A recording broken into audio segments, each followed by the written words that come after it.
और झांसी आतिशज़दगी मामले पर बड़ा इंकशाफ सामने आया है। आग बुझाने वाले कई सिलेंडर खाली थे, यानी जो फायर एक्सटिंग्विशर्स वहां पर रखे गए थे वो सब खाली थे। 2020 से कई सिलेंडर भरे तक नहीं गए थे, फिल नहीं किए गए थे। आग बुझाते वक्त ये सिलेंडर खाली निकले। तो झांसी मेडिकल कॉलेज में बीती रात जो आग लगी उसमें 10 नौज़ायदा बच्चों की मौत हो गई। मेडिकल कॉलेज के बच्चों के आईसीयू में ये आग लगी थी और हादसे के वक्त एनआईसीयू में 55 नौज़ायदा मौजूद थे, जिनमें से 37 बच्चों को महफूज निकाल लिया गया। लेकिन इब्तिदाई जांच में ये बात सामने आई है कि आग बुझाने वाले कई सिलेंडर्स, फायर एक्सटिंग्विशर्स बिल्कुल खाली थे और एक दो नहीं बल्कि 2020 से कई सिलेंडर फिल नहीं किए गए थे। आग बुझाते वक्त ये सिलेंडर खाली थे। तमाम जो इब्तिदाई जांच में ये बात निकल कर सामने आई है कि झांसी आतिशज़दगी मामले पर बड़ा इंकशाफ सामने आया है।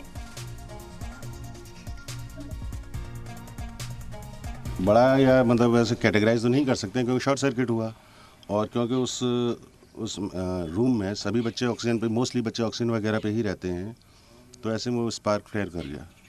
एज सच लापरवाही आप नहीं कह सकते हो, इलेक्ट्रॉनिक आइटम है, कहीं भी मतलब इस टाइप की वो वारदात हो सकती है।